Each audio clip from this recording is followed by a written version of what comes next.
Universal News TV, votre chaîne d'information la plus crédible. Dans la mythologie égyptienne, Maat est la déesse de l'harmonie cosmique, de la rectitude, de l'ordre et de l'équilibre du monde, de l'équité, de la paix, de la vérité et de la justice.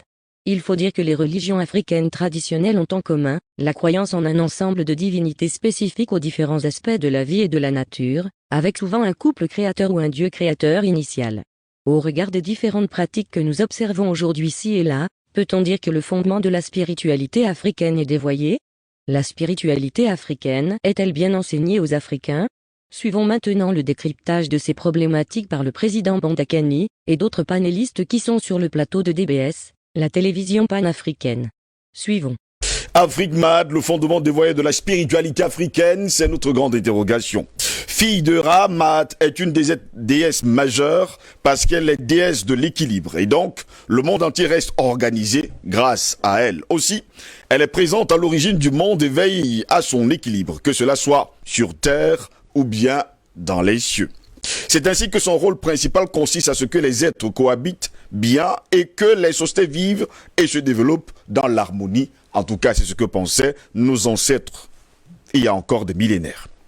De ce fait, dans la société égyptienne, Maat est partout, parce que tout le monde, du simple paysan au roi, la vénère quotidiennement, sous peine d'attirer le chaos. Alors, donner une petite statuette à son effigie était l'offrande par excellence que l'on puisse faire à une autre personne en guise de cadeau, mais également en guise des rappels des 42 lois qu'elle exigeait que tout le monde puisse justement, il faut le dire comme ça, répéter tous les jours de sa vie. Divinité omniprésente, peu de temples lui sont dédiés, mais on peut citer celui dans l'enceinte de Montou du temple de Karnak. Malgré tout, elle est représentée dans tous les sanctuaires de la vallée du Nil, sous les traits d'une femme avec une plume d'autruche sur la tête. Ainsi son nom vient de ce hiéroglyphe de la plume d'autruche. Déesse de l'ordre, elle veille au bon fonctionnement des choses. En effet, elle régit le déroulement des saisons du cycle jour et nuit. Également, elle surveille les actions individuelles des hommes et surtout du pouvoir. C'est elle que vous voyez justement sur votre écran, mesdames, messieurs, ce matin.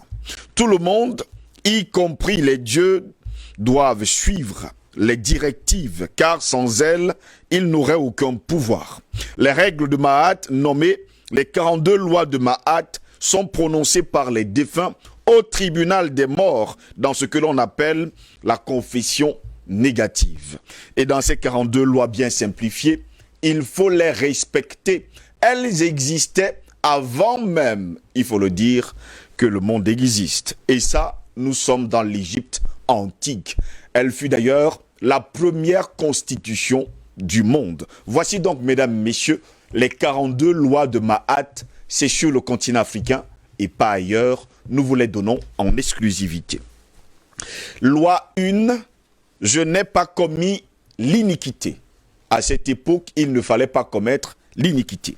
2, je n'ai pas brigandé. Il ne fallait pas être un brigand ni volé. 3, je n'ai pas été cupide. C'est comme ça que c'était écrit. 4, je n'ai pas dérobé. 5, je n'ai tué personne. 6, je n'ai pas diminué le boisseau. 7, je n'ai pas commis de forfaiture. 8, je n'ai pas volé les biens d'un Dieu. 9, je n'ai pas dit de mensonge. 10, je n'ai pas dérobé de nourriture. 11, je n'ai pas été de mauvaise humeur. 12, je n'ai rien transgressé. Il fallait les répéter tous les jours, de jour comme de nuit. 13, je n'ai pas tué d'animal sacré. 14, je n'ai pas fait d'accaparement de grains. 15, je n'ai pas volé de rations de pain. 16, je n'ai pas espionné. 17, je n'ai pas été bavard. Oui, vous l'avez bien compris. 18, je ne me suis disputé que pour mes propres affaires. 19, je n'ai pas eu commerce avec une femme mariée. Il fallait justement pas sortir avec une femme mariée. Vous devez justement le comprendre. Il y avait des règles et ces règles, il fallait à tout prix les respecter de peur d'attirer le chaos sur soi. 20, je n'ai pas forniqué. Oui, la fornication aussi en faisait partie. 21, je n'ai pas inspiré de crainte. 22, je n'ai rien transgressé. 23, je ne me suis pas emporté en parole. 24, je n'ai pas été sourd aux paroles de vérité. 25, je n'ai pas été insolent. 26, je n'ai pas cligné de l'œil. 27, je n'ai pas été dépravé ni pédéraste. Vous comprenez donc que la société de dépravation qui naît actuellement au Cameroun et un peu partout dans le monde, ce n'était pas du tout le cas dans ces années-là puisque c'était interdit et la pédérastie en premier lieu. 28, je n'ai pas été faux. 29, je n'ai pas insulté. 30, je n'ai pas été brutal. 31, je n'ai pas été étourdi. 32, je n'ai pas transgressé ma condition et me suis élevé contre Dieu. 33, je n'ai pas haussé le ton en parlant. 34, je n'ai pas fait de mal. 35, je n'ai pas insulté le roi. Pourtant, on insulte les rois aujourd'hui. 36, je ne suis pas allé sur l'eau de quelqu'un. 37, je n'ai pas été bruyant. 38, je n'ai pas blasphémé Dieu. 39, je ne me suis pas donné de l'importance. 40, je n'ai d'exception en ma faveur. 41, je n'ai été riche que de mes biens, de mes propres biens. Et 42, je n'ai pas calomnié Dieu dans ma ville. On parle donc de la déesse de la justice, mesdames, messieurs. Déesse de la justice, Maat, et de la vérité. Maat pèse le cœur des défunts et le compare à celui de la plume de Nephthys. Lors de la percée, on va le dire comme ça, de la pesée de l'âme. Quand le défunt a le cœur pur, on dit que son âme est conforme à Maat. Dans le cas de la justice, les vizirs, chefs suprêmes des tribunaux, sont appelés les prêtres de Maat et portent sur la poitrine une petite figurine de la déesse. Le Maat, alors la Maat, est puissante et de perpétuelle efficacité d'action. On ne peut la perturber depuis le temps d'Osiris. On inflige un châtiment à celui qui transgresse justement les lois de Maat, les 42 lois que je viens d'ailleurs d'énumérer tout à l'heure. C'est ce qui échappe à l'attention de la vide. C'est comme ça qu'on parlait dans l'Égypte antique. Président Badakani, votre réaction, puisque là nous entrons dans la profondeur, il faut le dire comme ça, des règles qui datent d'il y a très très longtemps et qui faisaient partie de notre continent. Mon cher Ngos, quand on convoque la Mahat, qu'Obenga va appeler le code égyptien des vertus cardinales, quand on convoque la Mahat, on est au cœur de l'essentiel de ce que l'Afrique a apporté au monde. La Mahat, c'est un code moral. Oui. Mais de manière plus profonde, la Mahat, c'est une tradition par le biais de la moralité, de la vision africaine de la vie et de l'existence. Donc, on traduit ça dans un code moral pour que ça soit accessible à tout le monde et que cela soit vivant. Ça règle la vie de tous dans la société, qu'ils soient philosophes élevés ou pas, qu'ils aient une compréhension particulière des enjeux civilisationnels, des enjeux de la vie, n'est-ce pas? Le code moral permet de mettre au niveau de tous, n'est-ce pas, l'idée essentielle de la civilisation égyptienne. Évidemment, la Mahat n'est pas compréhensible si on la sépare de la cosmogonie, de la cosmologie, bref, comment on dit ça, de la manière dont les Africains abordent la question de l'existence, comment le monde a été créé, d'où vient le monde, qu'est-ce que Dieu, son rapport aux hommes, n'est-ce pas? Bref, les questions essentielles liées à l'immortalité, à la mort, à la vie au-delà, à l'éthique, aux questions de force vitale et cosmique, les questions de la conduite humaine sur Terre, les questions liées au jugement du tribunal de séjour des morts, les questions les plus essentielles de la vie, n'est-ce pas? Donc, les Africains ont expliqué ça. Ils ont conçu la religion, les religions qui en découlaient. Ils ont conçu la spiritualité, n'est-ce pas? Et à partir de là, un ordre social qui reflétait ces hautes valeurs. Le projet africain a toujours été l'unité de la vie sur Terre avec l'au-delà. Oui.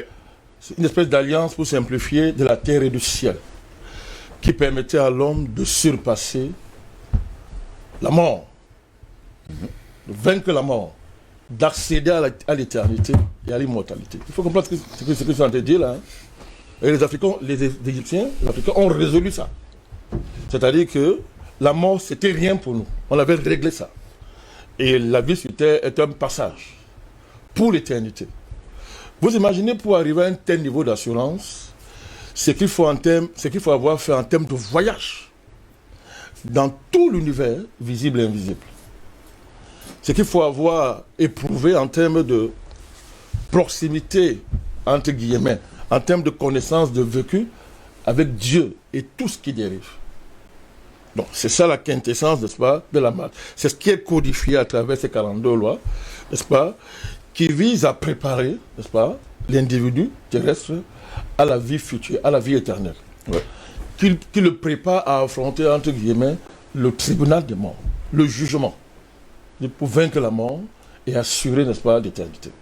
Donc, si on peut résumer un peu cette affaire, c'est de cela qu'il s'agit. Et depuis que le monde est monde, depuis l'histoire, on peut affirmer que tout ce qui est venu après n'était que la suite, les dérivés, n'est-ce pas, de ce code égyptien des valeurs cardinales, oui, essentielles. Qu'est-ce que je tire comme conséquence? Premièrement, aujourd'hui, les Africains font face aux mêmes questions. Les questions liées à la mort, à la vie, les questions liées aux problèmes existentiels et à l'économie, en culture, gestion de sa famille, la manière de s'habiller, l'école, bref, tout ce qui a trait à la vie. Nous sommes confrontés à ces challenges au quotidien. Ce qui est important, c'est quoi? C'est que la maths a réglé tous ces problèmes. Quand vous plongez dans la maths, vous avez la solution à tous ces problèmes, mon cher. Donc, les défis auxquels nous faisons face aujourd'hui sont réglés. La question est de savoir pourquoi on n'arrive pas à actualiser, n'est-ce pas, à prendre ça et à les pratiquer. La question fondamentale. Donc, on n'a rien à envier à aucun peuple au monde. Rien. Je dis absolument rien. Je ne sais pas dans... Il ne s'agit pas de se fermer. Ouais. Il ne s'agit pas de se fermer. Mais de manière fondamentale, la condition d'une vraie interdépendance entre les peuples et les nations, c'est que chaque nation soit sûre que son autonomie est garantie par sa capacité à régler ses problèmes en rapport avec son passé, son présent et son futur. Là, il y a de vraies relations d'interdépendance, il y a une vraie coopération.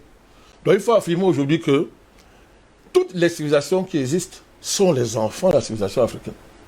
Toutes qui existent sont des enfants, sont des filles plus ou moins réussies, n'est-ce pas, oui, de la civilisation africaine. Oui. Alors, donc la question est celle-ci, c'est que comment nous cherchons, on fait face à tous ces problèmes aujourd'hui et comment on arrive à les résoudre. Pourtant, on a la solution entre les mains. Toute la solution est là. Oui. La dernière fois, on a parlé ici du code Mandingue. À charte Mandingue. On a vu ce qui est réglé à l'intérieur. J'ai pris l'exemple, par exemple, de l'adolescence. Oui. L'adolescence qui dérange tout le monde, tout père de famille aujourd'hui. Quand vous avez une fille et un garçon, quand ils franchissent l'adolescence, vous avez des problèmes. Vous vous demandez, mais qu'est-ce qu'il va devenir? Mais l'Afrique avait réglé ça, avec la technologie qu'on appelle les classes d'âge. C'était réglé. C'était réglé. Vous voulez savoir ça? On a vu avec la charte Mandingue comment, n'est-ce pas, la question des droits de l'homme est réglée. Et nous avons démontré ici comment l'ONU accusait un retard depuis de 15 000 ans. De 15 000 ans. 15 000 ans, c'est petit, hein? Oui, bon, parlons comme ça. C'est-à-dire que bon, le chiffre n'est pas au hasard. C'est pas au hasard qu'il prend ce chiffre. Donc, l'ONU, et nous avons pris la charte de l'ONU, on a démontré comment un plagiat mal réussi, et on a pris comment l'ONU elle-même, en ressortant les principes de la Charte des Nations Unies en matière de droits de l'homme, violait elle-même sa propre charte parce qu'elle ne la respectait pas. Oui. Et on a démontré que pour respecter, il fallait revisiter la charte Mandingue. On l'a fait ici. C'était la semaine dernière. Voilà, on l'a fait ici sur le plateau. Donc, voilà par exemple, pour construire un État, inventer aujourd'hui un État propre à l'Afrique et qui nous rend forts pour préserver l'espèce humaine, puisqu'on est la seule civilisation qui peut le faire finalement. Oui, c'est nous qui préservons l'espèce humaine. L'Égypte antique, la Mahat. Et authentique d'ailleurs. La Mahat, d'abord, Cheikh Anta Diop a démontré que la technologie de création de l'État la plus élevée, la plus avancée et la plus solide, c'est l'État égyptien. Égyptien. Il a démontré. Et que les États modernes ne sont que des copies pâles, n'est-ce pas, de l'État égyptien. Il a démontré ça. Donc, en termes d'organisation de l'armée, de faire la guerre, les solutions sont là, mon cher boss. En Égypte antique, pour ne parler que ça, parce qu'il y a beaucoup de foyers civilisationnels en Afrique. Mais l'Égypte antique est la plus lumineuse, parce qu'elle, au moins, elle a bien écrit, n'est-ce pas, elle a inventé l'écriture. Oui, elle a inventé des écritures. Donc, pour conserver, n'est-ce pas, ses œuvres. Donc, vous allez au niveau de la science, à l'heure actuelle. Vous voyez comment le monde est couché, est fini, parce que la science a été colonisée par le capitalisme. La science est dominée par l'argent et le mensonge. Mais la science, les vertus de la science, l'Égypte antique, les vertus de la science. Prenons les cas concrets. Une affaire comme le coronavirus. Un simple voyage à l'Égypte antique règle le problème. À tout point de vue.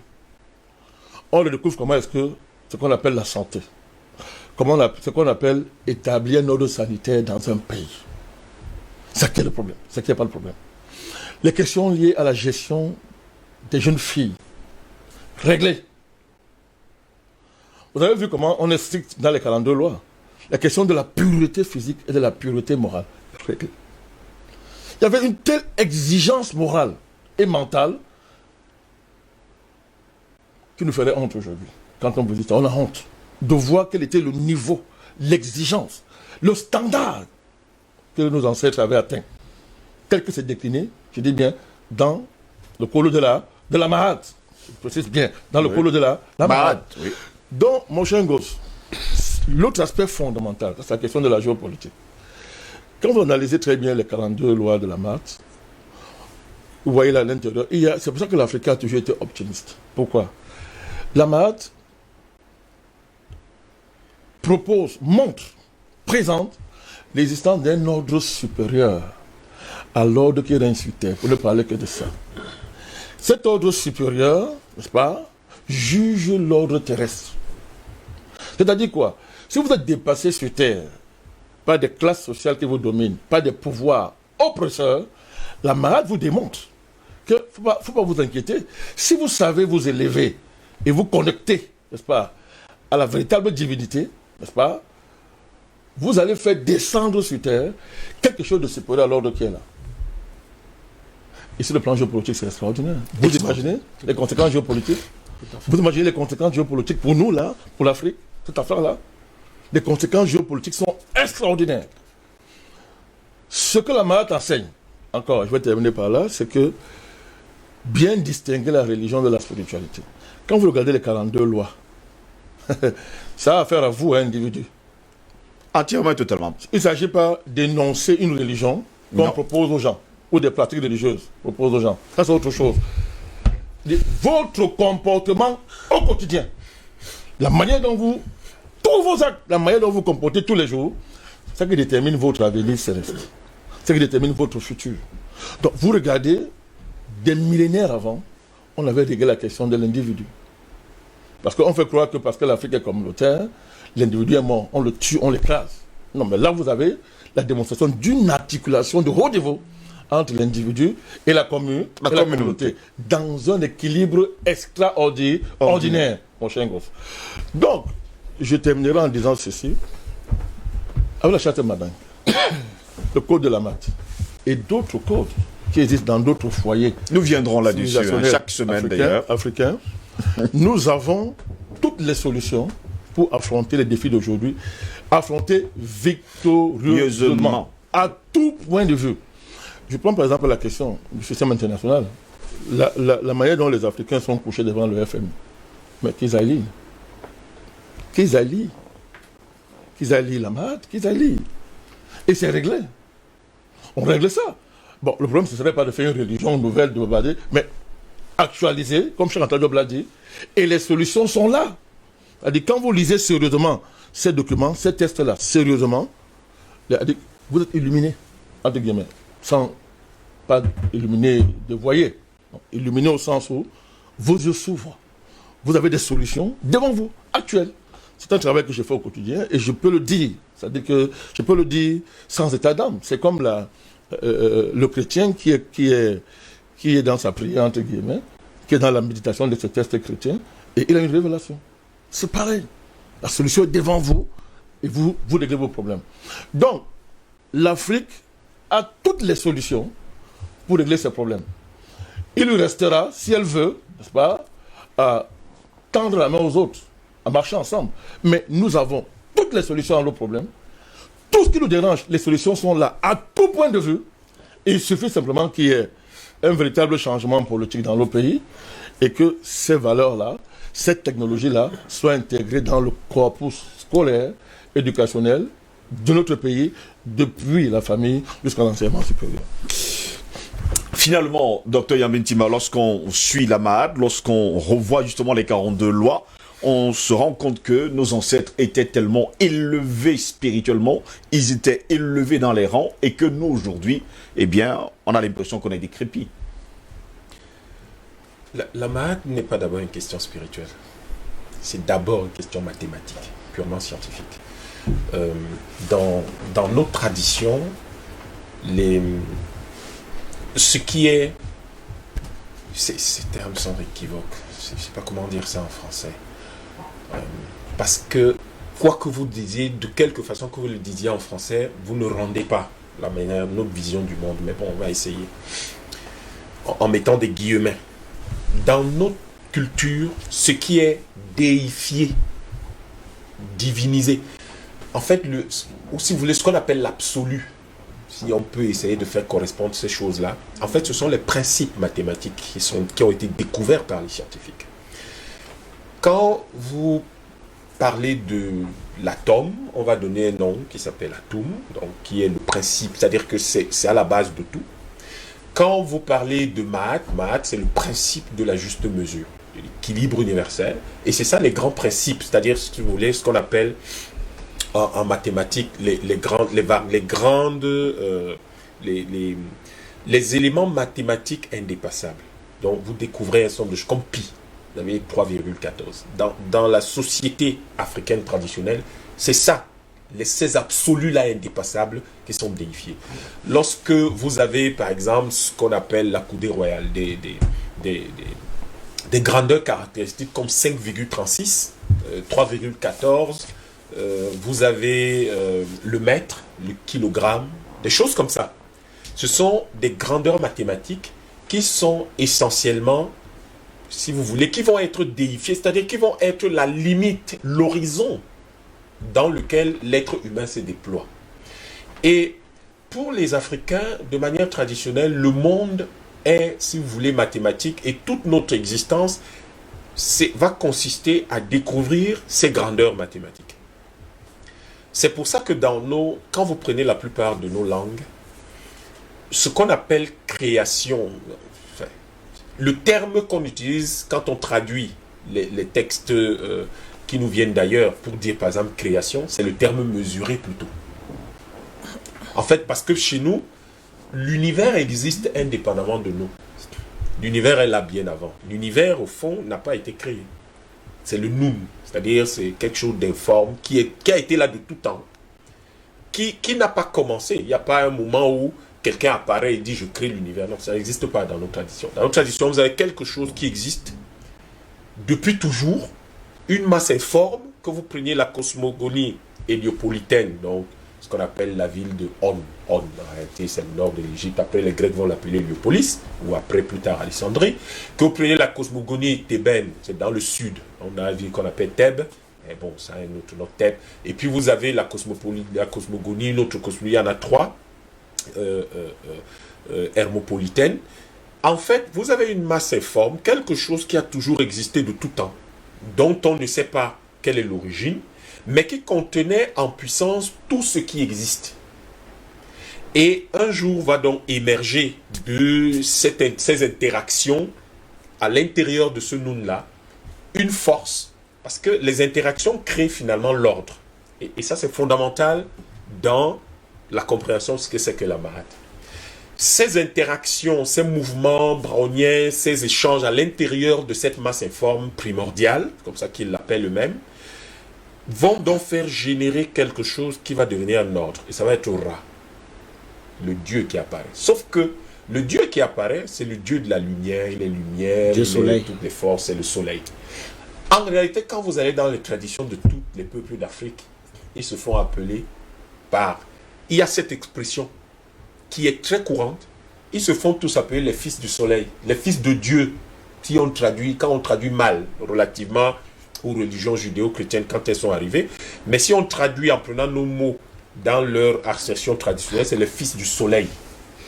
Vous avez Bangabon Badjob ici, vous avez ça dans beaucoup de choses. Pratiquement tous les peuples d'Afrique, en fait, ils se font appeler comme ça. Ils sont les fils du soleil. Pourquoi? Parce que les interactions à l'intérieur de la masse primordiale informe qui existe, qui s'appelle le Noun, et Nounet, parce qu'en plus, chez nous, il n'y a pas un principe, si vous voulez, masculin, ça n'existe pas. Il y a le Noun et puis le Nounet qui est le principe féminin. Donc ça existe de tout temps, c'est comme ça. C'est pour ça que la loi 27 est extrêmement importante. Donc ça a toujours été Noun Nounet. Donc c'est toujours comme ça chez nous, il y a un principe mâle et un principe femelle. Il n'y a pas un principe unique là, une sorte de grand monsieur qui vient, qui crée le monde, ça n'existe pas. Et puis apparaît donc Ra, qui est en fait la lumière primordiale qui va donc générer le reste. Après, vous avez donc les différents couples qui vont apparaître, Isis, Osiris, Gep, Nout, Tefechet, Nout, etc. Donc, mais pour que tout cela se tienne, les cosmogonies égyptiennes, je n'aime pas dire ce mot égyptienne, les cosmogonies de l'Afrique ancienne, Oui. c'est ça en réalité, parce qu'ils ne s'appelaient pas égyptiennes. Les cosmogonies de l'Afrique ancienne disent que le principe fondamental qui préside à cette apparition, à cette émergence-là, et finalement à ce qui va s'en suivre, c'est le principe de l'ordre et de l'équilibre des forces. C'est pour ça qu'il ne faut pas mentir. Parce que chaque fois que vous mentez, vous provoquez un déséquilibre en fait. Le mensonge, c'est ça. C'est un déséquilibre. Donc, vous avez ce principe fondamental qui fait que le monde se tient. Il se tient. Il n'y a pas de conflagration qui le détruit. Il y a une sustentation permanente, il y a une pérennisation de ce processus-là qui est dans un équilibre parfait et qui est dans une beauté parfaite.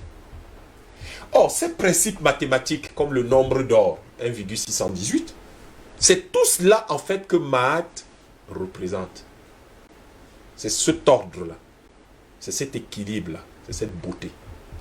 Donc, si vous concevez le monde de cette façon-là, comme une émergence perpétuelle, un flux continu, vous voyez que les principes essentiels sur lesquels repose la conception du monde chez nous en Afrique, ce ne sont pas les principes spéculatifs, c'est les principes mathématiques. La beauté, pour nous, la beauté, c'est pas ce que je pense, non. C'est pas ma sensibilité, c'est pas quelque chose de subjectif. La beauté est objective. Nombre d'or. 1,618. Nombre d'or. Voilà comment on conçoit le monde chez nous. Il n'est pas conçu sur la base de nos frustrations, de nos plaisirs, Non. Il est mathématique. Méthode exacte pour connaître. Voilà la base sur laquelle on connaît le monde. Ça, en fait, nature, la nature, c'est de là que vient le terme nature, nature, c'est qu'on a donc une connaissance qui est exacte et qui est fondée sur une méthode.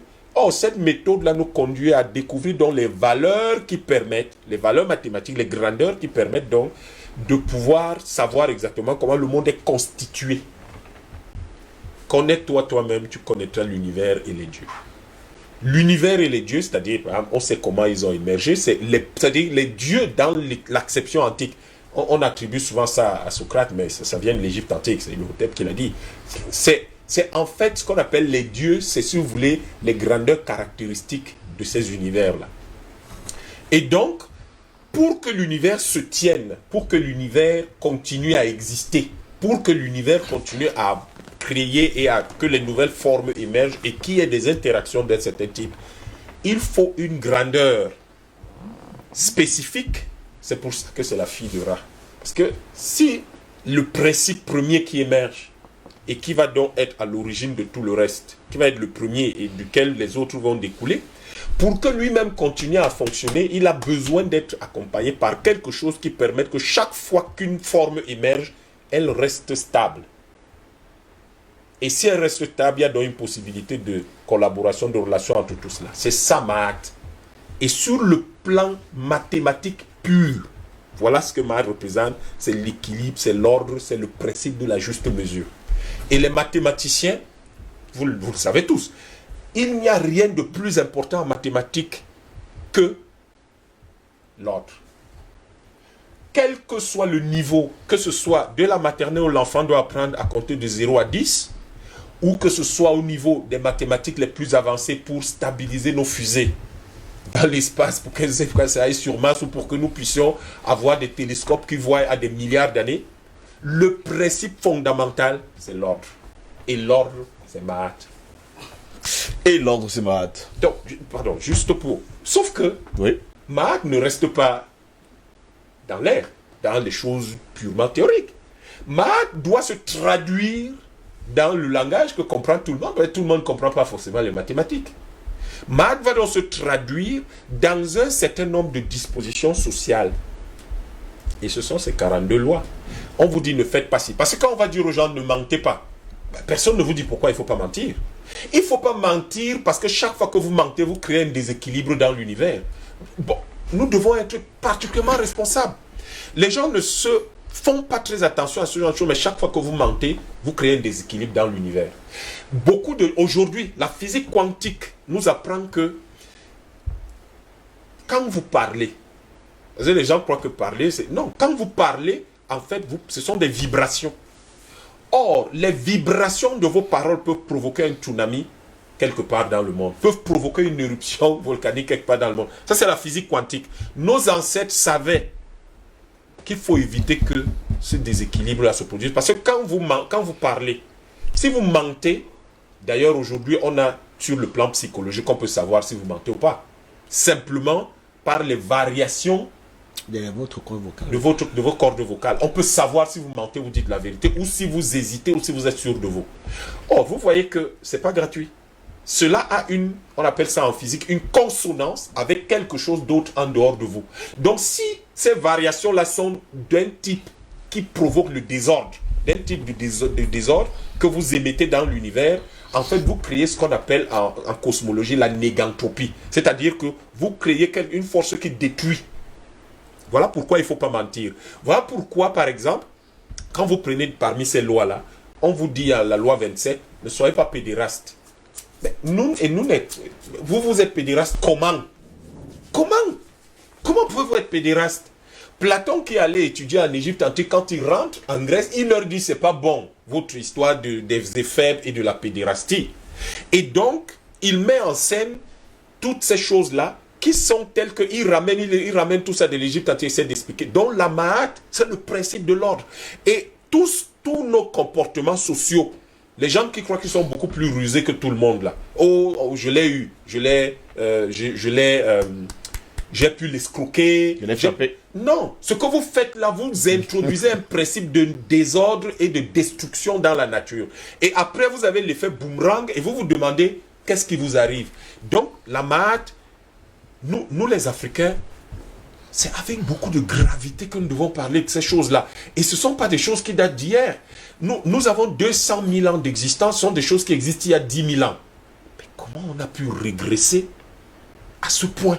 Comment on a pu oublier ces choses-là et redevenir des gens qui commencent à écouter les Kissinger, la guerre préventive, les points pivots, le containment, des gars qui détruisent l'univers, et c'est leur théorie que nous suivons, le capitalisme. Oui, il faut que là-dedans on dit, je n'ai pas été cupide, je n'ai pas accaparé les grains. Mais le principe 3, le principe du refus de la cupidité, c'est quoi? Mais c'est toute la théorie de la valeur de masse dans le capital, qui dit que vous ne devez pas être cupide, donc vous ne devez pas prendre plus qu'il n'en faut. Oui. Or, le principe du capitalisme, c'est qu'il y a une valeur ajoutée, donc ce qu'il y a au-delà, que moi j'accapare et qui fait de moi donc l'homme le plus puissant et le plus plus-value. C'est cette On fameuse va même plus loin avec les lois, on dit je n'ai pas été riche au-delà de mes besoins, de mes biens. Non, au-delà de mes biens. Vous avez le droit, vous pouvez devenir aussi riche que vous voulez. Tant que ça reste dans les limites, les proportions. dans l'équilibre, qui ne brise pas l'ordre de la nature, qui ne brise pas l'équilibre. Pas le prochain. Parce que exploiter le prochain, c'est être cupide. C'est accaparer ce qui n'est pas dans l'ordre de vos biens. Et donc, du coup, vous introduisez dans la nature un principe négantropique. Voilà pourquoi le capitalisme, dont le dernier stade est le colonialisme, doit être combattu férocement pour qu'on y mette fin et que nos sociétés redeviennent des sociétés d'ordre. Et l'humanité redevienne une humanité d'ordre et de justice. Charlie Kenyé, on parle de l'ordre, de l'équilibre et surtout de la justice. Et ça aussi, la Mahat. Et les lois de Mahat sont encore d'actualité aujourd'hui. Ces lois de Mahat doivent être aussi aujourd'hui notre guide. Nous devons rentrer justement à cette spiritualité de ces 42 lois, les respecter. D'ailleurs, dans ces lois, on se parle à soi-même, on récite ces lois pour soi-même pour ne pas les transgresser. Effectivement, vous savez, moi j'aime parler des choses que je connais, donc je vais entrer dans mon domaine, qui est la géopolitique. Ce qu'il faut comprendre avec Mahat, c'est que Mahat essaie de faire comprendre aux Africains le différent entre la religion et la spiritualité et comment y aller. Je vous prends un cas très simple. Lorsqu'on convoque ici la religion qu'on nous a vendue ici en Afrique, vous verrez que dans la religion, de façon grosso modo, c'est le fait, par exemple, de s'occuper d'une nature supérieure qu'on appelle divine et de lui rendre un culte. Ça, c'est dans le cadre de la religion. Si vous prenez, par exemple, maintenant la spiritualité, dans la spiritualité, vous verrez que c'est quelque chose qu'on ne peut ni voir ni toucher, mais qui donne un sens à la vie. C'est-à-dire que c'est quelque chose de profond, c'est le plus authentique même de l'être humain.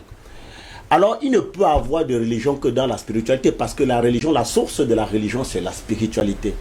Et en Afrique, il y a un adage qui dit, si vous ne savez pas où vous allez, retournez au moins de là où vous venez. C'est-à-dire que aujourd'hui, est-ce que quand vous voyez, par exemple, les religions que nous pratiquons en Afrique, est-ce qu'elles tirent l'essence de notre spiritualité? Voilà pourquoi je pense sur ce plateau-ci, j'ai eu à vous dire que dans des pays, par exemple, j'avais cité 2 cas, j'avais parlé d'Israël et de la Chine. C'est-à-dire que quand ils sont en face d'une situation à laquelle ils ne trouvent pas solution, ils convoquent leur spiritualité. Et la réponse se trouve là-bas. C'est la raison pour laquelle, je pense, le président Barakani vous faisait savoir ici tout à l'heure que lorsque vous entrez même dans cette spiritualité de Mahat, vous avez la solution à pratiquement tous les problèmes. C'est-à-dire que vous n'avez plus besoin des problèmes de FMI, Banque mondiale et autres. Mais justement donc, est-ce que nous aujourd'hui en Afrique, nous sommes encore au cœur ou alors nous sommes en accord avec notre spiritualité? Puisque la religion que nous pratiquons tire son essence de la spiritualité. Mais est-ce que les religions qui sont pratiquées aujourd'hui sont en accord avec notre spiritualité qu'est la nôtre? Donc, voilà le problème. Est-ce qu'aujourd'hui, l'Africain, par rapport à un problème que nous avons sur la table, nous pouvons justement convoquer cette spiritualité-là? C'est-à-dire que l'Occident aujourd'hui, quand ils ont un problème, ils ont leurs origines judéo-chrétiennes. C'est-à-dire qu'ils peuvent aller là-bas et convoquent Christ, comme on le dit souvent. Quand c'est les religions hindouistes, ils ont Krishna. Quand c'est les religions bouddhistes, il y a Bouddha. C'est-à-dire qu'aujourd'hui, est-ce que l'Africain aujourd'hui, face à ces problèmes-là, nous pouvons convoquer ces spirituels-là parce qu'on l'a perdu? C'est ça le problème. Prenez toutes les religions que nous avons ici en Afrique. C'est-à-dire que la religion arabo-musulmane va vous parler d'Allah.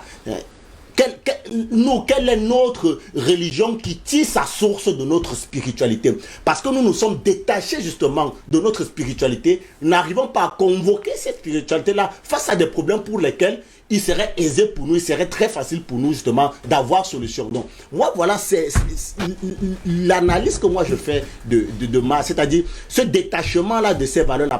Tant que vous ne pouvez pas être en accord avec votre spiritualité, parce que la spiritualité c'est rentrer dans soi, c'est-à-dire c'est développer ce qui est soi pour justement arriver à ce qu'on appelle le firmament, c'est-à-dire transcender les limites de nos capacités. Mais le cas que nous avons particulièrement en Afrique, c'est que tout ce que nous avons, tout ce que nous pratiquons aujourd'hui comme religion, ne cadre pas avec notre spiritualité. Donc, c'est un retour à cette spiritualité-là qu'il faut valoir. Mais bien plus encore, dans ce qui est dit là-bas, vous comprenez que il y a l'établissement, il y a une certaine constitution de l'ordre mondial. On vous dit par exemple que vous ne tuerez pas les animaux sacrés. Mais c'est ce qu'aujourd'hui... Je ne tuerai pas. Pardon, mais qu'à dites-vous? Ça s'adresse à vous-même. Exactement. Hein. Vous les récitez pour que vous sachiez que faire le contraire est mauvais pour vous. Mais quand on dit par exemple, je ne tuerai pas les animaux sacrés, mais en réalité, vous avez vu que c'est la même chose aujourd'hui quand on vous dit qu'il y a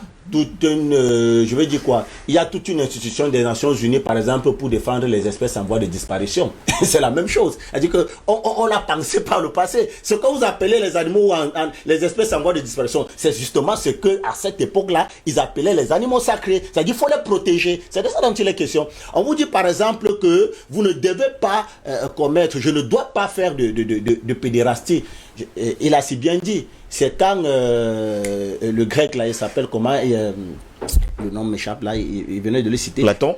Non, pas Platon, Socrate. Quand il arrive en Égypte antique, il prend, il l'amène en Grèce pour dire à ses frères, parce que c'est là où ces bêtises ont commencé, que ce que vous faites, c'est pas bon. Et curieusement, dans cette continuité-là, nous sommes venus, parce qu'aujourd'hui, quand vous voyez tout ce que nous pratiquons, regardez toutes les religions que vous voulez, la religion judéo-chrétienne, la religion arabo-musulmane et tout ça, ces pratiques-là existent. Mais justement, nous y allons parce que nous nous sommes détachés de notre spiritualité, parce que dans notre spiritualité, on nous dit que ça n'existe pas. Or, ces religions-là tirent leur essence d'une spiritualité qui n'est pas la nôtre. Alors, si on se ramène donc à notre spiritualité propre, on comprendra qu'on n'a pas raison. Alors, ces religions n'ont pas raison d'être. Donc, c'est de ça dont il est question. Moi, je dis, il faut convoquer cette spiritualité africaine pour dire ce retour en soi, ce retour aux sources, pour justement comprendre vers où nous devons aller. Vers où nous devons aller, Albert Anatole, si vous également vous êtes d'accord, dans cette organisation de Mahat, il y a l'éducation, l'instruction, la moralité, la vie terrestre, quand elle est bonne, elle nous ouvre finalement le firmament et nous ouvre la vie éternelle. Écoutez, tout à l'heure, le président Banakane parlait de code moral. Moi, oui. Je parlais de code de vie. La même chose. Non, code de vie, je vais dire pourquoi. À l'intérieur de ce code de vie, vous avez à la fois des éléments scientifiques, vous avez des éléments moraux, vous avez les éléments mathématiques qui ont été convoqués tout à l'heure par le Dr Yam, vous avez les éléments métaphysiques justement, vous avez des éléments spirituels, rien à voir avec la religion naturellement.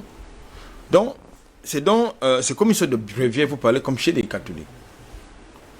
Et avant de poursuivre cet argumentaire, je voudrais revenir pour répondre à la question qui a été posée tout à l'heure par Dr Yam, c'est-à-dire, nous avions ces éléments, c'est-à-dire l'Égypte antique avait ces éléments depuis des millénaires, avant, n'est-ce pas, cette civilisation, je veux dire dépravée, on est dépravé. Mais qu'est-ce qui s'est passé entre-temps pour que justement on en arrive là? Il s'est passé deux choses.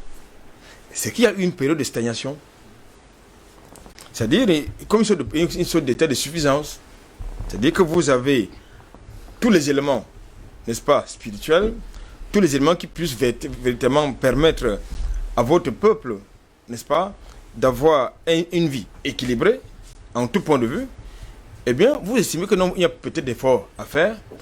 Et ensuite, il y a eu, à côté de ce que j'appelle cette stagnation-là, j'ai le sentiment en tout cas qu'il y a eu des très mauvaises rencontres avec d'autres civilisations qui ont influencé justement l'évolution, n'est-ce pas, de cette civilisation égyptienne qui devrait, de mon point de vue, nous conduire au-delà de ce que nous vivons actuellement. Donc il y a eu donc cette période de stagnation-là. Maintenant, pour revenir à l'essentiel, j'ai le sentiment que quand je lis ce code-là, j'appelle la Mahat, ce code de vie-là, ça me renvoie un peu au 10 commandements que tous les chrétiens récitent. C'est-à-dire, là, c'est beaucoup plus un code moral. Ça vient directement. Voilà. C'est-à-dire, j'ai le sentiment que justement, ça a été plagié. Il y a eu du plagiat de ce côté-là. Parce que, de manière fondamentale et rigoureuse, j'allais dire objective, les 42 lois de la Mahat vous mettent dans une situation, justement, de liberté. Je dis bien de liberté. D'abord, vis-à-vis de vous-même, de votre intérieur, et de votre environnement, c'est de votre communauté. Aujourd'hui, nous sommes dans le siècle du capitalisme. Et nous savons que le capitalisme est forcément unique. Il est immoral, le capitalisme. Et là-dedans, vous avez dans le code de vie, dans ce code de vie, vous avez donc déjà la morale, c'est-à-dire il y a un certain nombre de choses qui vous sont proscrites, j'allais dire, notamment le vol, le mensonge, l'immoralité, ces choses-là. Vous avez les éléments économiques, ça, il faut oublier, vous avez également les éléments économiques dans ce code-là. C'est-à-dire que vous pouvez vous enrichir sans pourtant avoir besoin de voler. Sur la base de vos propres biens. Justement, sans avoir besoin de voler. Il faut le dire, sans avoir besoin de voler ou de tromper autrui. Donc, quand j'ai dit ça, moi je pense que il est important aujourd'hui de questionner véritablement notre spiritualité. Parce que vous avez d'un côté, j'ai l'habitude de le dire, vous avez la Chine partout, vous verrez un Chinois, il y a quelque chose qui fait partie, n'est-ce pas, de sa culture. Il y a quelque chose qui fait partie de sa culture. Partout vous avez un Chinois. Partout vous avez, par exemple, un Russe, vous verrez quelque chose qui fait partie de sa culture. Mais pour l'Africain, vous allez constater qu'il y a un déphasage. Quand ce n'est pas de l'assimilation, c'est carrément de l'aliénation. En tout point de vue également de ce côté-là. Il va donc falloir qu'on vienne aux fondamentaux. Surtout dans ce stade où nous sommes en guerre. Et vous allez constater que la plupart, lorsque nous allons dans l'Égypte antique, naturellement, la plupart des éléments historiques qui pouvaient réveiller la mémoire, nous conduire dans la mémoire, n'est-ce pas, de notre histoire d'une manière générale, ont été soit dévoyés, comme vous l'avez dit dans le thème, soit volés. Parce qu'il y a quelqu'un qui vous parle de restitution de votre, je veux dire, des éléments mémoriels du côté de Paris. Ça fait partie des éléments de notre spiritualité. Forcément, donc, c'est donc quelque chose, et à la fin, à côté donc de ces 242 là qui constituent notre bréviaire, on vous a introduit d'autres choses, c'est-à-dire les cercles ésotériques. Je ne suis pas certain que ça existait à cette époque. C'est-à-dire les cercles ésotériques de la franc-maçonnerie. C'est vrai qu'il y en a qui parlent de la franc-maçonnerie égyptienne, mais est-ce que ça existait à ce moment, à cette période-là? Je ne crois pas du tout. Donc, cette culture donc, a été dévoyée par des éléments extérieurs, exogènes, et pour polluer justement l'originalité de notre spiritualité, de la spiritualité africaine. Parce que je voudrais rejoindre, n'est-ce pas, Yam qui disait qu'il s'est mal à l'aise de parler de la culture, de la civilisation égyptienne. Je parle de la civilisation africaine d'une manière générale. Donc, il faut donc convoquer l'originalité. Je ne parle pas de la photo, de copie-coller. Je parle de l'originalité de la culture, de la spiritualité africaine. Alors, est-ce qu'aujourd'hui, nous avons tous les actes que nous posons au quotidien, est-ce que notre réflexion que nous posons au quotidien, ça nous conduit vers ces éléments d'originalité?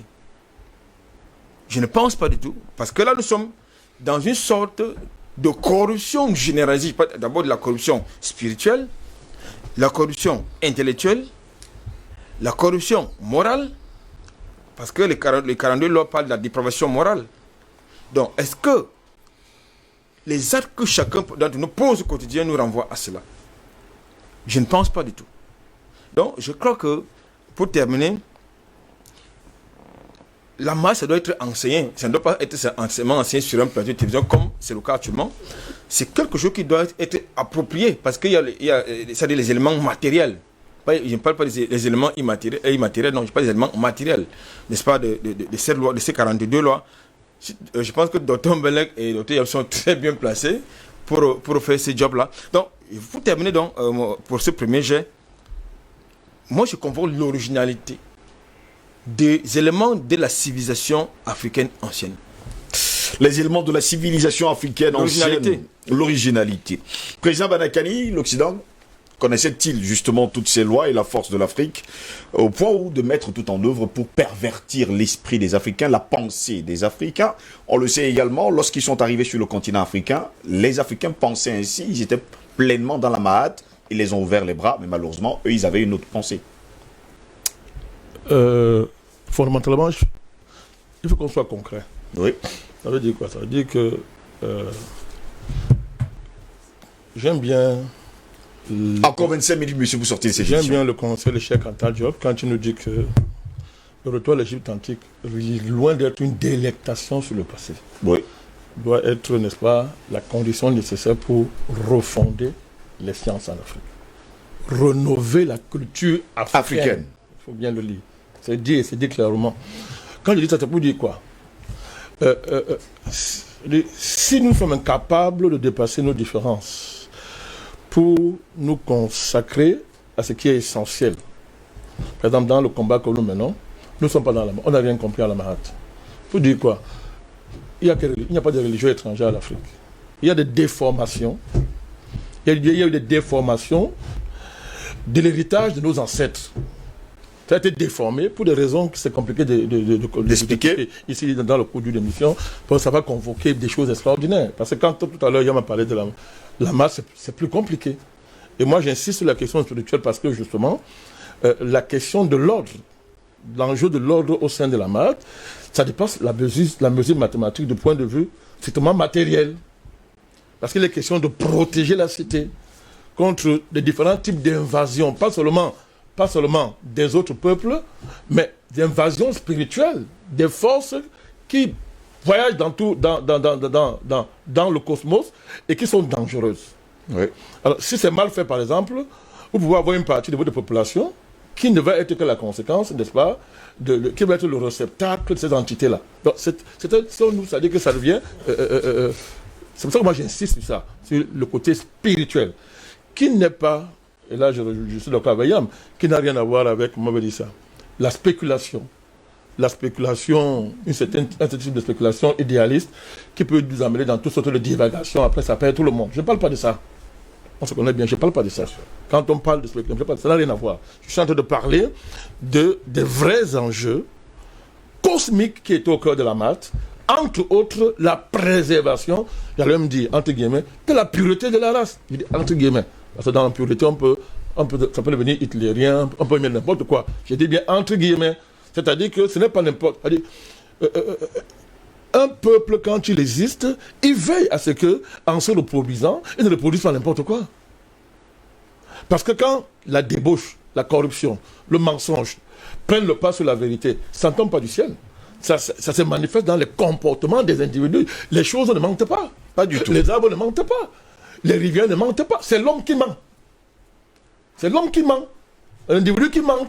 Donc, qui déséquilibre, n'est-ce pas, l'ordre cosmique. C'est eux qui mentent.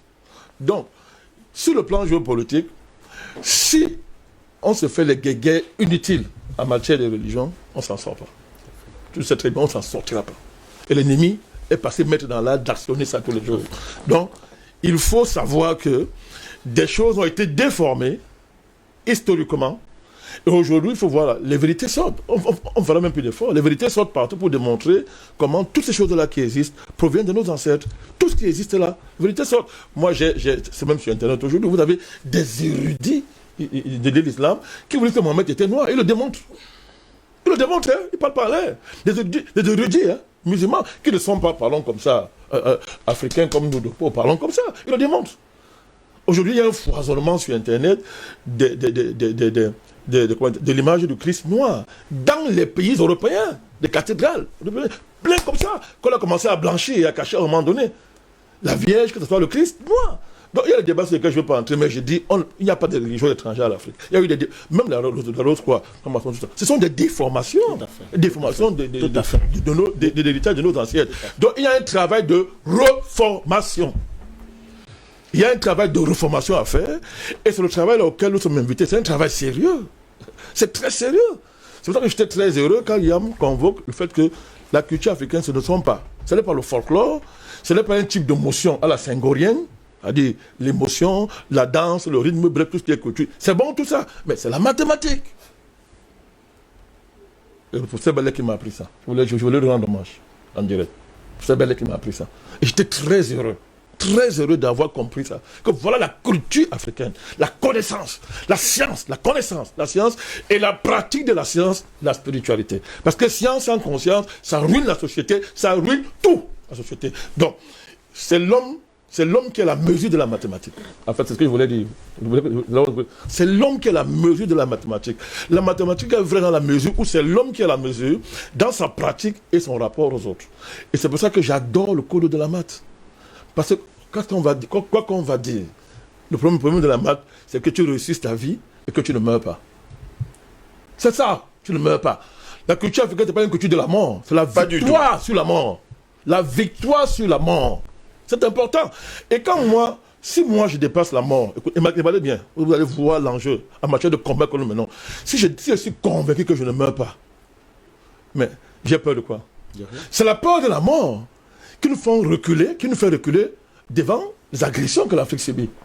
Allez voir la peur de la mort. C'est-à-dire la peur de ce que ma vie devient, de mes avantages. C'est ça qui nous fait. On a beau être très. Vous avez les gens qui ont compris tous les dangers sur le plan de la théorie, mais ils ne peuvent faire aucun pas pratique. Ils ont peur. La peur de la police, la peur des services secrets étrangers, la peur de la France. Tout ça, c'est quoi? C'est la peur de la mort. C'est la peur de la mort. Voilà pourquoi une armée de militaires qui a vaincu la peur de la mort, vous ne la battez pas. Tu veux lâcher pour le truc, non? Vous ne la battez pas.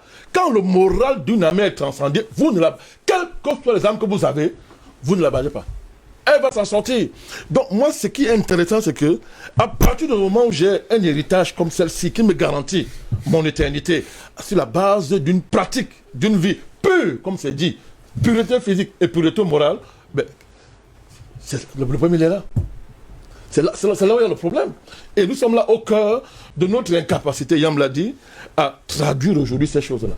C'est-à-dire, à décoder ça, quelqu'un va dire, à déchiffrer le sphinx, à décoder ça de manière que ça devient opérationnel pour régler nos problèmes. On risque de retomber dans une super religion, on va réciter toutes ces choses-là, ça fait plaisir, n'est-ce pas, à l'ego, mais ça ne nous rapportera rien. Parce que le débat, c'est ça.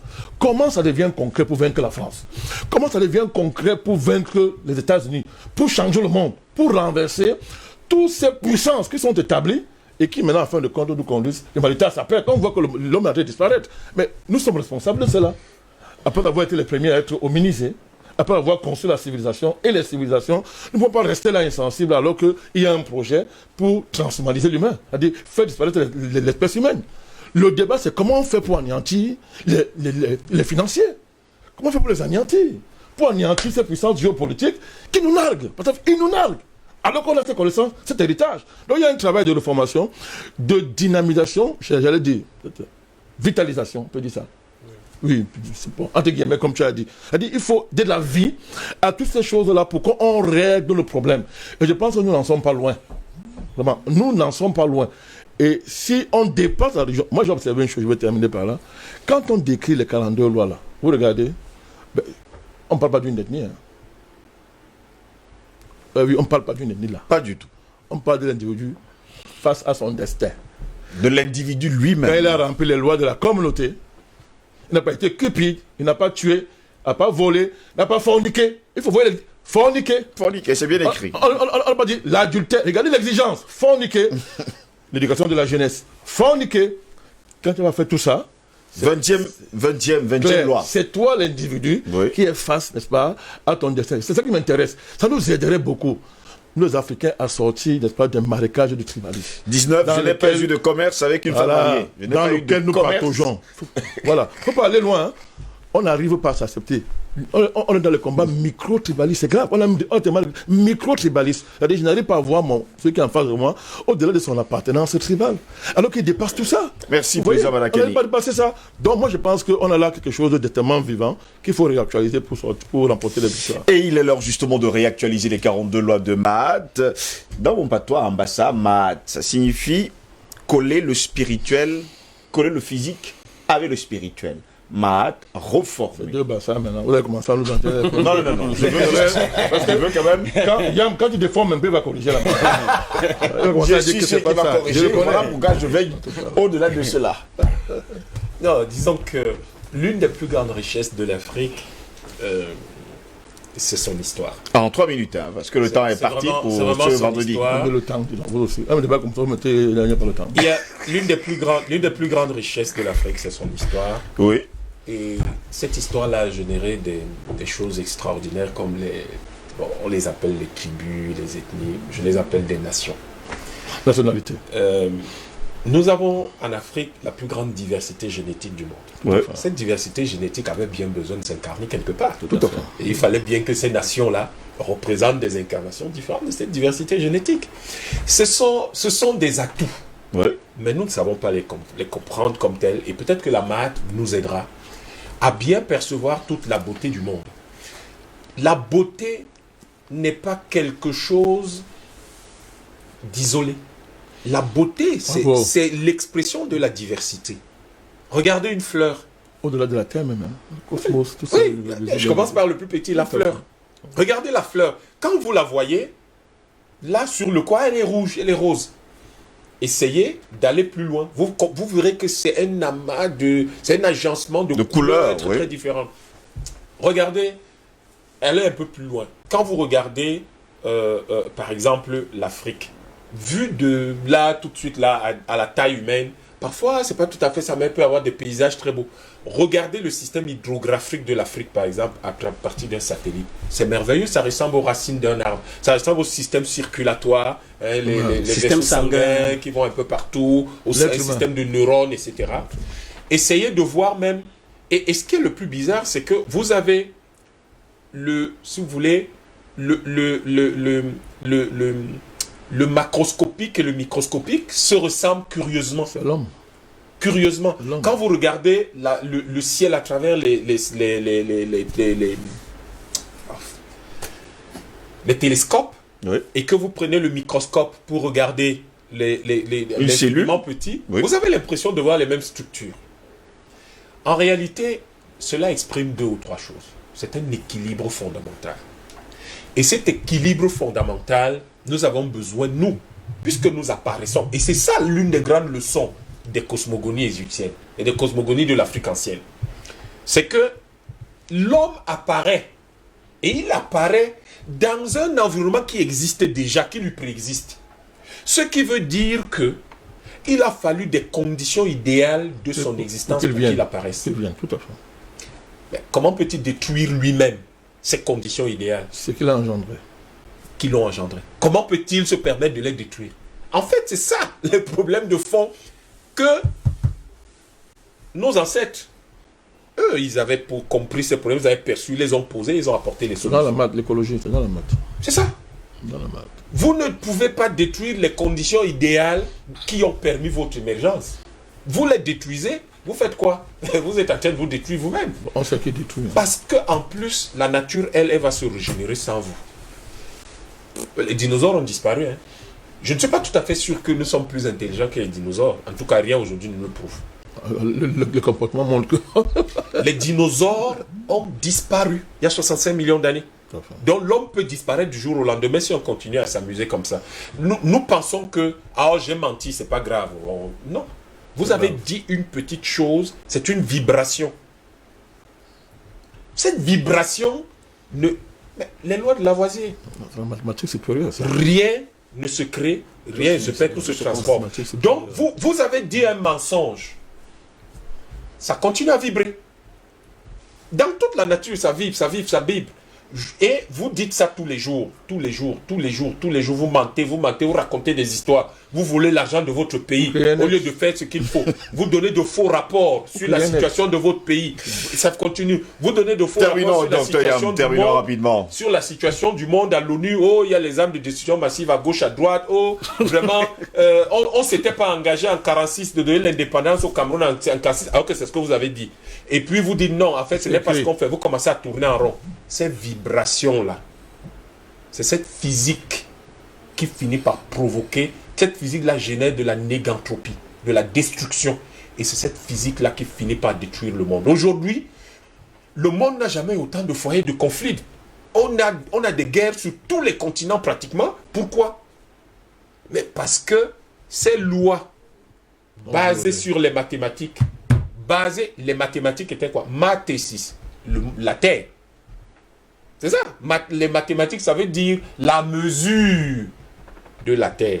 Donc, basé sur la mesure. La mesure, c'est les chiffres, c'est les nombres, c'est l'équilibre, etc. C'est l'ordre. Donc, tout ça est basé là-dessus. Et vous avez décidé de remplacer donc la nature par autre chose. Vos propres philosophes, l'un d'eux, Spinoza, a résumé tout cela en 3 mots. Deus sive natura. Dieu, autrement dit la nature. Merci. Donc cette nature... Merci, Dr. Yam. Vraiment encore 30 secondes, pardon, je comprends qu'on Mais 30 secondes, c'est déjà terminé. Bon. La nature, autrement dit Dieu, appelez-le comme vous voulez, mais si vous détruisez la nature, vous détruisez Dieu. Si vous considérez que Dieu, c'est votre source de vie, comment pouvez-vous détruire votre source de vie? Parce que la nature, c'est Dieu. Et donc, finalement, ce qui va se passer, c'est qu'à un moment ou à un autre, les gens vont jouer avec ça. Et ils vont utiliser ces règles-ci contre le peuple pour s'accaparer des richesses des sociétés. Et l'organisation de nos sociétés, il ne faut pas croire que les pouvoirs pharaoniques étaient parfaits. Hein. Ces lois, il y en a beaucoup d'autres qui en fait soutiennent, si vous voulez, les classes sociales supérieures contre les classes sociales inférieures. Et vous n'allez pas ne pas insulter le roi, des choses comme ça. Mais c'était un principe d'ordre qui était introduit dans la société. Et aujourd'hui, retrouver ces lois permettrait de réorganiser, de rééquilibrer les relations sociales, les rapports sociaux et donc les rapports au niveau mondial pour que nous ayons une société plus juste, mais surtout une société soucieuse de ses conditions naturelles et historiques d'émergence. Ça signifie tout simplement, Charlie Kenyé, que chacun est responsable de lui-même et responsable de la nature, responsable également des autres. Bien sûr, c'est un contrat social, ça il faut le dire. Mais au-delà du contrat social... Tu es rousseauiste? Non, je ne suis pas rousseauiste. C'est un contrat social, mais au-delà du, au-delà du contrat social... Non, même au-delà de ça, je connais, mais je ne suis pas rousseauiste. Donc, je ne suis pas de l'école des autres, je suis de mon école à moi-même. Donc, au-delà du contrat social, c'est une matérialisation de la vie, mais qui démontre l'existence meilleure après celle de la vie. C'est pourquoi, et le président vous l'a si bien dit tout à l'heure, ces religions qui ont dévoyé, parce que toutes ces religions que je venais de citer, vous verrez que est leur essence de la spiritualité de la culture africaine. Donc ils ont seulement dévoyé ça, ils ont pris avec certains angles et ils sont revenus nous les apporter ici. Et comme 3A venait de dire, il a dit quelque chose de pertinent, il a dit nous les avons assimilés et elle nous a aliénés. Et c'est de ça dont il est question aujourd'hui. C'est pourquoi vous verrez que la plupart des hommes qui ont porté le combat, parce que dans ce que le président disait, il disait quelque chose de pertinent, lorsque vous avez vaincu la mort, mais vous êtes un danger potentiel pour celui qui vous oppresse. C'est-à-dire que c'est pourquoi vous verrez que la plupart de nos nationalistes, regardez bien, il y en a qui ont été capturés vivants, mais il y en a qui ont été éliminés parce qu'il fallait détruire. C'est ceux qui s'étaient élevés au-dessus de la vie, c'est ceux qui avaient pensé qu'au-delà du combat, ils le menaient tenant compte de la culture africaine, de la spiritualité africaine. Je vous prends le cas de Patrice Emery Lumumba, les Ruben Oumyobé, Ernest Ouandjé. Il fallait les éliminer physiquement. Vous verrez que ce n'est pas tous ces combattants-là qui ont été éliminés. Dès qu'on les a tués, ils sont devenus plus vivants. Exactement. Mais parce qu'ils ont compris qu'ils étaient des menaces. Mais curieusement, ceux qui n'ont pas compris, c'est que ces personnes-là savaient justement que la finalité de leur combat était la mort. Parce qu'après leur combat, le fait de la mort, c'est-à-dire que la mort justement matérialisait l'essence même de leur combat, qui faisait justement des martyrs. Donc moi je dis, c'est quelque chose d'important qui amène l'Afrique à repenser sa spiritualité, à repenser même sa culture, parce que quand vous élevez au-dessus de la mort, vous devenez une divinité. Doit-on remettre justement la Mahat au goût du jour aujourd'hui, Albert Anatola, ici? C'est une question politique, c'est une question politique que vous posez. C'est une question politique que vous posez, alors que nous allons au-delà de cet aspect-là. Je voudrais vous raconter une anecdote rapidement. Chaque fois, avant l'invasion des religions qui ont dévoyé notre spiritualité, comment vivaient nos ancêtres. Moi, je me rappelle à l'époque, mon grand-père, quand il est entré dans la brousse, il parlait dans la nature. Et tout ce qu'il disait, ça accomplissait. Mais pourquoi est-ce qu'aujourd'hui, on a perdu cela? Vide. Pourquoi est-ce qu'on a perdu cela? Il est bien, avant d'entrer dans la nature, même chez vous, quand votre papa voulait aller en chasse, il parlait de la nature, n'est-ce pas? Quand il voulait aller couper quelque chose, je veux dire une plante importante, sacrée, il parlait de la nature. Avec mon grand-père, oui. Voilà, il parlait de la nature. Voilà, votre grand-père, voilà. Il parlait de la nature. Ça fait partie de ça fait partie de la cosmogonie africaine. Mais aujourd'hui, qu'est-ce que les gars ils vous proposent en face? Il faut détruire cette nature. Il faut la détruire. C'est ce qu'ils sont en train de faire. Il faut l'enfermer dans un ordinateur. Non, il faut la détruire. Il vous propose. L'enfermer dans un ordinateur. Oui, tout à fait. Voilà. C'est-à-dire, il vous propose de détruire votre nature. Justement.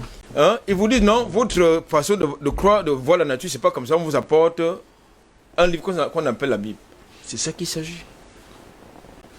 Aujourd'hui, lorsque quelqu'un était malin par le passé, c'était pas question d'aller à l'hôpital. Il savait quoi faire. Il s'agit encore aujourd'hui. En tout cas, dans mon village, ça existe. Une vieille dame, un vieillard entre dans la blouse, et c'est qu'est-ce qu'elle vous ramène, et puis, ça va. Est-ce qu'on avait besoin de césariser les femmes à l'époque? Non. comment est-ce qu'elle faisait pour accoucher sans problème, sans assistante médicale. Les infirmières. Ça, de l'infirmière, de l'aide-soignante, c'est pas quoi. Sages-femmes. C'est-à-dire, on peut les plans, on s'adressait la nature. Aujourd'hui, ce n'est pas le cas. Maintenant, pour revenir à des choses encore plus concrètes, c'est-à-dire qui concernent justement la morale, ça ne va pas. Donc, moi, je pense qu'aujourd'hui, comme tout à l'heure, il y a questionné, demander qu'est-ce qui s'est passé pour qui est cette rupture. C'est-à-dire qu'on a commencé grand, maintenant on est dans la stagnation, c'est même plus la stagnation, c'est la décrépitude totale. C'est une terrible question de Qu'est-ce qui s'est passé? Inversé un peu. Ça veut dire qu'il y a un problème. Le problème, donc, c'est qu'il faut, pour revenir à votre question, la morale ne doit pas seulement être enseignée, comme c'est le cas sur ce plateau, je l'ai dit. Ça doit être enseigné à nos enfants dans les écoles, c'est important. Ça doit faire partie de notre manuel, dans les manuels scolaires, notre système éducatif. Même dans la famille. Absolument. Les parents à la maison. Il faut dire que les parents s'approprient, comprennent bien ce que c'est. La famille nucléaire doit comprendre. Oui, il faut dire que les parents comprennent ce que c'est. Donne-moi une seconde de ton temps, Gosse. Vous imaginez, en termes juridiques, de droit, ce que ces tests-là peuvent apporter? Tout à fait. Tout à fait. Tout à fait. En termes juridiques. Une révision en termes de la constitutionnalité dans le pays. Vous imaginez ce que ça peut apporter, mais on va y arriver. Mais vous imaginez dans le Terminons, messieurs, c'est terminé. Alors, pour terminer, je pense que il faut d'abord que les parents qui nous suivent en ce moment sachent ce que c'est déjà. Il y en a qui nous écoutent, ils éteignent la télé, ils parlent d'autre chose. Voilà. Donc, moi, je pense qu'il faut déjà que ces parents nous écoutent, s'approprient, n'est-ce pas, la marde, comme nous l'avons fait dans le cas de cette tribune, et l'enseigne dans la cellule familiale, n'est-ce pas? Il faut éviter, pour éviter justement à leur conjoncture, ce que j'appelle d'habitude, une éducation par procuration. Et vous qui êtes à la maison, vous pourrez justement aller sur Google, taper MAD, vous aurez justement les 42 lois de la déesse MAD, vous pourrez également les afficher sur vous, encore les apprendre par cœur, cela nous permettra également tous ensemble de comprendre que ces 42 lois nous parlent à nous-mêmes, puisqu'on parle toujours de la première personne du singulier, je. Ça signifie, je n'ai pas commis l'iniquité, je n'ai pas dérobé, je n'ai pas été cupide, on se parle à soi-même pour que nous-mêmes nous changions et que les autres changent également. Messieurs, je vous dis merci d'avoir été là ce matin. Il convient de rappeler que les religions traditionnelles africaines ont structuré et conditionné la vie sociale, politique et éthique de l'Afrique, avant l'avènement des religions instituées. Elles étaient le ciment, le lieu d'harmonisation du corps social. Ici, Christine Muriel, pour Universal News TV. Merci de suivre Universal News TV sur YouTube. Nous vous rassurons que les informations que nous diffusons au quotidien sont suffisamment crédibles. Alors, n'hésitez pas à liker la vidéo si elle vous plaît, et si vous êtes nouveau sur la chaîne. N'oubliez pas de vous abonner et d'activer la cloche de notification pour ne pas rater nos prochaines vidéos.